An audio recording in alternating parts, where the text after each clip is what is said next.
Você passa anos construindo e estruturando o seu negócio, a sua empresa, se esforçando para vender, atender bem o cliente, começa a construir um patrimônio. Em algum momento da vida você decide: eu vou sacar esse dinheiro para minha pessoa física, eu vou distribuir esses lucros. O governo aparece e fala: eu quero uma parte. Com uma nova lei sancionada no final de 2025, agora, para cada dinheiro que você distribui como lucro da sua empresa para o seu CPF, se for acima de R$50 mil por mês, 10% vai ficar para o governo. Então imagina que você quer distribuir R$200 mil por mês para você. No momento que você fizer essa distribuição, 10%, R$20 mil deve ser repassado ao governo. R$20 mil por mês são R$240 mil por ano. Mais uma vez, o seu sócio na parte boa aparece para resgatar a parte dele. E o grande detalhe é que esse dinheiro já foi tributado no momento em que a empresa fez vendas e pagou impostos. Nos funcionários que tinham lá dentro, mais impostos foram pagos, e agora até mesmo na distribuição do lucro que era isenta, mais um imposto aparece. Mas eu vou te explicar no final desse vídeo uma estrutura totalmente legal que permite distribuir o lucro acima dos R$50 mil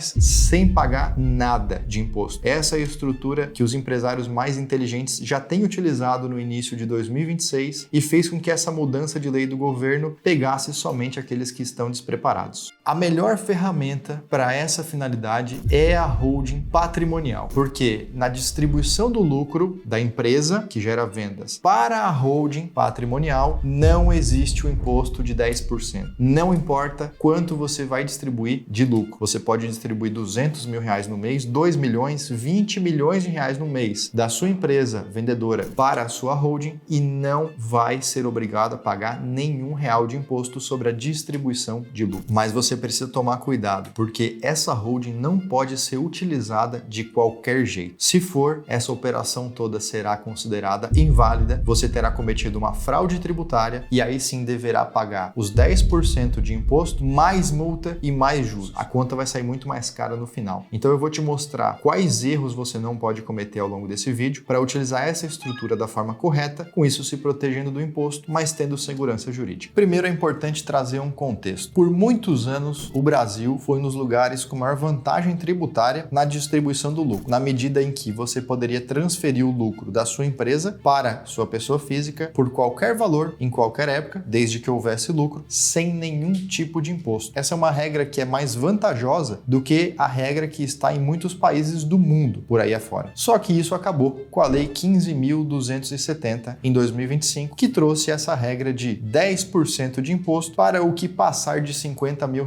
por mês ou de R$600 mil por ano. O lado bom para alguns é que essa alíquota ela é progressiva. Então, se você distribuir R$610 mil de lucro no ano, você não vai pagar exatamente 10% de imposto. Vai pagar algo na faixa de 1 ou 2%, porque esse percentual vai subindo de acordo com o valor de lucro que você distribui. Agora, se você distribuir acima de R$1.200.000 por ano de lucro, aí é 10% e não tem conversa. E os 10% é sobre o valor total, não é somente da diferença do mínimo para o valor efetivamente distribuído, é sobre o valor total, então toma cuidado com isso. Daí o que muitos empresários fizeram? Isso que eu já expliquei no início do vídeo. Vou criar uma holding e colocar ela como sócia da minha empresa, porque assim a distribuição do lucro desta empresa para a holding não entra na regra da nova lei, não tem um imposto de 10%, é totalmente isento. Então, problema 1 foi resolvido. Agora o dinheiro está todo na holding. E aí, o que você faz com esse dinheiro? E aqui entram os erros mais comuns daqueles que montaram essa estrutura sem a orientação correta. Se você transformar essa holding patrimonial num puxadinho da sua vida pessoal, usando esse dinheiro que está ali dentro para pagar a babá do filho, para pagar a escola, para pagar suas despesas pessoais de mercado que não tem relação nenhuma com a holding e nem com a empresa que gera vendas, você estará cometendo uma fraude. Nós temos inclusive decisões judiciais já sobre esse tipo de comportamento, ou seja, a fiscalização já pegou quem fazia isso, já levou para a justiça e os juízes disseram de forma clara: isso é fraude. E a fraude é péssima, porque toda a operação é anulada e você vai ter que pagar uma fortuna em impostos retroativos. Então não quer dizer que todo esse dinheiro que está na holding não pode ser utilizado na vida pessoal, mas deve ser utilizado com cuidado. Por quê? Despesas da vida pessoal, estritamente pessoais mesmo, o seu médico, o seu mercado, o seu filho, devem ser pagos pela pessoa física. Mas outras despesas que são pessoais, mas têm relações com a finalidade da holding, holding, como por exemplo algumas viagens que envolvam negócios e investimento, alguns congressos, cursos e estudos, até mesmo para quem trabalha com a imagem, às vezes o vestuário, algumas infoprodutoras que precisam fazer procedimentos estéticos, botox e outras coisas mais, podem ser considerados investimentos necessários para a finalidade da empresa. E aí, nesse sentido, não é despesa pessoal. Mas a holding ela não traz só vantagem na distribuição de lucro, ela também considera uma melhoria para quem investe em imóveis físicos, porque a partir da reforma tributária, que já começou e gera impactos em 2027, a pessoa física dona de imóveis vai pagar o CBS e o IBS, dois novos impostos foram criados, elevando a carga tributária sobre essa renda dos aluguéis para até 30%, enquanto que os impostos sobre aluguel dentro de holding giram na faixa de 12% hoje, com expectativa de aumentar para cerca de 15%, metade dos 30% que seria devido na pessoa física. Então a holding ela tem duplo benefício, especialmente para quem investe em imóveis. Inclusive, a holding pode ser utilizada para comprar esses imóveis que serão objeto de investimento, seja para aluguel, seja para venda posterior. Portanto, chegamos à conclusão de que a holding pode ser uma ferramenta muito útil, sim, mas se utilizada da maneira inadequada, você terá sérios problemas. Então, não caia nos 3 principais erros que a maior parte dos empresários cai. O primeiro deles é a confusão patrimonial que eu já expliquei. Misturar despesa pessoal com despesa da empresa, carro aqui, babá ali, é a confusão patrimonial que pode invalidar a holding por completo. Segundo grande erro é montar a holding no momento errado. Se você já tem dívidas trabalhistas, tributárias, bancárias e de outras naturezas e monta a holding apenas para jogar ali dentro o patrimônio e evitar que essas cobranças cheguem nesse patrimônio, você estará cometendo fraude e essa estrutura da holding pode ser invalidada sim, trazendo de volta todo esse patrimônio e servindo para pagar essas dívidas que você tinha. Então, não erre no momento de montagem da holding. E o terceiro grande erro muitas vezes é ignorar o ITBI, o imposto municipal que incide nessa transferência dos imóveis. Existem situações na holding que nós conseguimos uma imunidade de ITBI, outras não. Tem um processo judicial pendente de julgamento no STF sobre essa discussão do ITBI. Talvez já esteja isento no momento que você está assistindo esse vídeo, talvez não. Você precisa de uma avaliação específica para a sua realidade. Portanto, nesse vídeo fica claro que a holding patrimonial deixa de ser uma ferramenta exclusiva dos mega empresários e dos ultra ricos e ela passa a servir para quem tem pequenas e médias empresas também, desde que queiram evitar esse imposto na distribuição do lucro ou tenham os imóveis para fazer investimentos e com isso você ainda consegue vantagens tributárias que vão ser maiores do que o custo que você teria para montar essa operação, mesmo arcando com um custo de contador, de advogado, entre outras frentes. Se você ficou com dúvida, deixa aqui nos comentários desse vídeo que eu vou procurar ver e responder e deixa aqui a sua contribuição sobre esse tema. O que você aprendeu de novo que você já vai aplicar e vai gerar resultado para a sua realidade? Me conta aqui. A gente se vê nesse mesmo canal nos próximos vídeos. Até lá. Tchau!